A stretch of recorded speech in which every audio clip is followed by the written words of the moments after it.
Yeah, I play Stanley Kowalski, and what draws me to the character is kind of funny. I'm not like completely different from that character, like person, like one of the scum of the earth, as they say. You know, like he's just kind of one of those people, and I'm just like completely different, kind of the opposite. And so it's a little bit like bringing out the opposite of me, and like kind of just bringing out what my anger and everything I could just pour into the show without having to like take anything away from it. And I don't know, it's great. It's a great show for like, I don't know, just a great opportunity for me.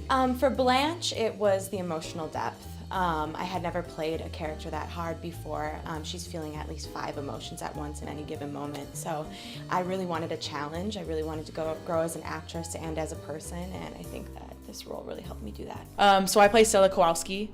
What I like about Stella, what do I like about Stella?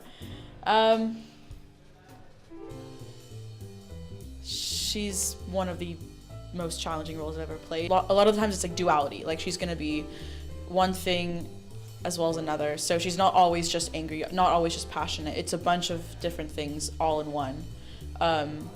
And I like Stella because I connect a lot with her. I pull from my own life and my own experiences, and I make them into what Stella is for me.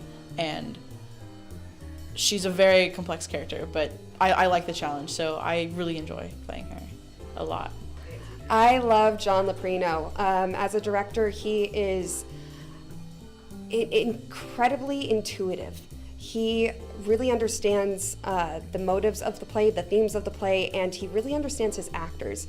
I've only ever worked with him on musicals, so this was an interesting change. I've taken his classes, so I've worked on scene studies, but I've never done a full-length straight drama with him. And anytime I get frustrated as an actor, because there are times in the process where it just gets really frustrating, and it's really, really, really important to have a director that is someone I can trust, and someone that is safe, and someone that at the end of the day is most concerned with his actors. I absolutely adore John Loprino. This is my second show that I've been in, that he's directed me in. I've never had a director like him, and I've been doing theater since I was wee tall. I was tiny when I started. He has pushed me and pushed me and pushed me in this role, and Over Summer was just an easy musical, but this has really improved my acting, and I can't thank him enough for it, really. John's really cool. John didn't know me and I didn't really know him, so him trusting me with a role of you know, this massive stature was really, really cool of him. And he gave me a lot of room and built a very, very strong relationship, and he has a strong vision. And a lot of directors that I've worked with have struggled with that, but he knows what he wants and he goes after it, and he's a very, very smart man, a very, very cool guy too. Streetcar Named Desire touches on so many social issues that plague our community and, you know, society. You don't really know that unless you actually break down the playbook. I've always heard of A Streetcar Named Desire. I've never read it, but I always heard about it. I always knew it was important because everyone knew what it was. So to actually be in a show like this is crazy, because I've never been in anything with this much depth and with this much, like, this important. I've never been in anything as important as this, and so it's just insane to me to be in a show like this. I had never read it before doing the play. I had heard of Tennessee Williams. I knew that he was such a great writer, and but now that I've read it and we've analyzed it and just picked out every little piece, it's amazing to be part of something like this, because it's, nothing's there by accident.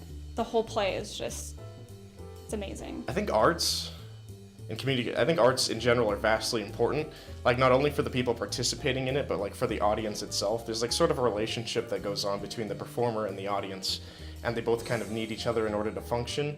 And the fact that this community college in Moore Park has such a good theater program, and I knew right away, when I saw it, I was like, I gotta participate in this somehow, and so I did, and here I am, wow. I think it's one of those important things they can do. It's, even if you have no interest in pursuing acting as a career or any form of arts, even visual arts like painting or writing music, it's something you can use to express yourself a little bit more. Especially here at Moore Park, it's really professional.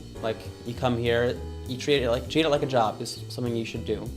It's something you do not just see as you love it sometimes, because I love it personally, but sometimes it's just something you do because it's what you want to do. And sometimes it's a way to try something different, and having those opportunities is incredibly important.